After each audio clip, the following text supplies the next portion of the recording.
Doctor GPV Subbaiah, spine surgeon, Hyderabad.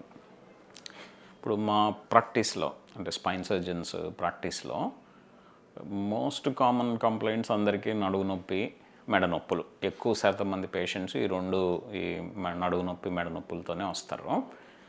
వీటికి గల కారణాలు సాధారణంగా డిస్క్లో సమస్యల వలన వస్తాయి. అంటే ఏంటంటే ఎక్కువ శాతం ప్రాబ్లమ్స్ మేము చూసేవి ఈ డిస్క్కి సంబంధించిన సమస్యలు అన్నమాట, నడుములో కానీ మెడలో కానీ. సో పేషెంట్స్ కామన్గా అడిగే క్వశ్చన్ ఏంటంటే, సార్ ఈ డిస్క్లో ప్రాబ్లమ్స్ ఎందుకు వస్తాయి, మాకు డిస్క్లు ఎందుకు అరుగుతాయి అని చెప్పి ఇది చాలా కామన్ క్వశ్చన్, దాదాపు అందరూ అడుగుతూ ఉంటారు. ఇప్పటి వరకు మనకి తెలిసిన కారణాలు, ఈ డిస్క్లో సమస్యలు ఎందుకు వస్తాయి అనేది మనకి తెలిసిన కారణాలు ఏంటంటే, అంటే దీని మీద నేను వీడియో కూడా చేశాను, అంటే డిస్క్ ప్రాబ్లమ్స్ ఎందుకు వస్తాయి అని చెప్పి.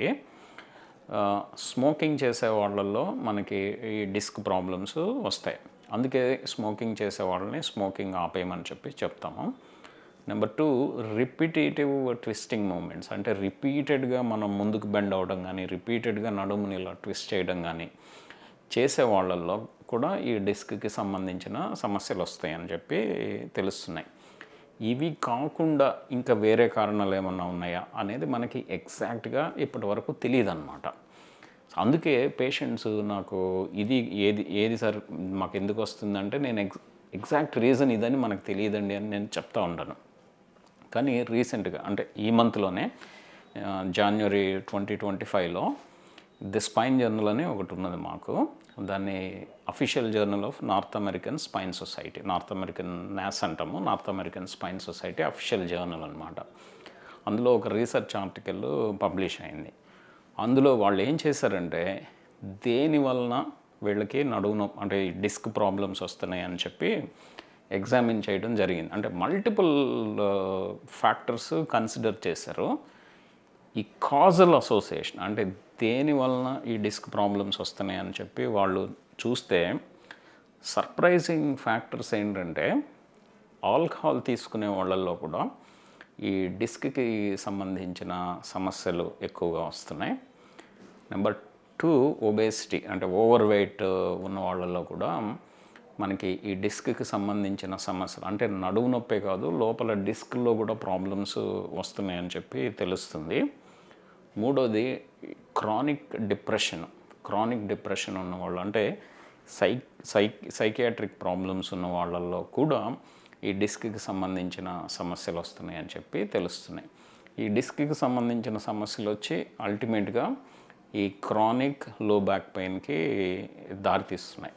మీకు అదివరకు చెప్పాను, క్రానిక్ లో బ్యాక్ పెయిన్ అంటే ఏదైనా బ్యాక్ పెయిన్ 3 నుంచి 6 నెలల కంటే ఎక్కువ ఉంటే దాన్ని మనం క్రానిక్ లో బ్యాక్ పెయిన్ అని చెప్పి అంటాం. సరే, ఇప్పుడు చూద్దాం. ఇప్పటి వరకు మనకి తెలిసిన నాలెడ్జ్ వేరు. ఈ ఆల్కహాల్కి డిస్క్కి సంబంధించిన కనెక్షను ఫస్ట్ టైము ఈ రీసెర్చ్ ఆర్టికల్లో పబ్లిష్ చేయడం జరిగిందనమాట. అందుకే ఇంకా తప్పనిసరిగా ఈ ఆల్కహాల్ డిస్కంటిన్యూ చేయడం అనేది చాలా ఇంపార్టెంట్.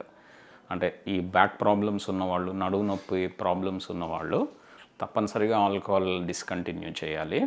ఇక్కడ ఇంకొకటి ఏంటంటే, వాళ్ళు అబ్జర్వ్ చేసింది, ఈ ఆల్కహాల్ డిస్కంటిన్యూ చేసిన వాళ్ళల్లో బ్యాక్ పెయిన్ అంటే నడువు నొప్పి తీవ్రత, ఇంటెన్సిటీ తగ్గిందనమాట. సో అంటే ఏంటంటే స్ట్రాంగ్ అసోసియేషన్ ఉన్నది ఆల్కహాల్కి ఈ నడువు నొప్పికి. నెంబర్ 2, ఒబేసిటీ గురించి, వెయిట్ రిడక్షన్ అనేది చాలా క్రిటికల్ పాయింట్.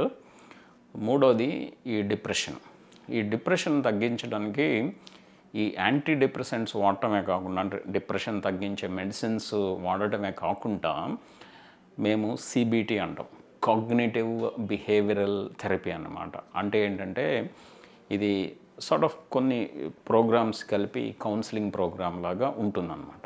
సో ఓవరాల్గా ఏంటంటే, ఇప్పుడు మన అండర్స్టాండింగ్, ఇప్పుడు లేటెస్ట్ అండర్స్టాండింగ్, ఈ స్మోకింగ్, ఈ రిపిటేటివ్ ట్విస్టింగ్ మూమెంట్స్తో పాటు మన ఆల్కహాల్ వలన కూడా డిస్క్కి సంబంధించిన సమస్యలు రావచ్చు. తర్వాత మనకి ఒబేసిటీ వలన రావడానికి అవకాశాలు ఉన్నాయి. ఈ డిప్రెషన్ ఉన్న వాళ్ళల్లో కూడా మనకి ఇటువంటివి వచ్చే అవకాశాలు ఉన్నాయని చెప్పి తెలుస్తుందన్నమాట. ఈ తెలియడం వలన మనం వీటిని కంట్రోల్ చేయగలిగితే మనకి నడువు నొప్పులు కూడా తగ్గే అవకాశాలు చాలా ఎక్కువగా ఉన్నాయండి.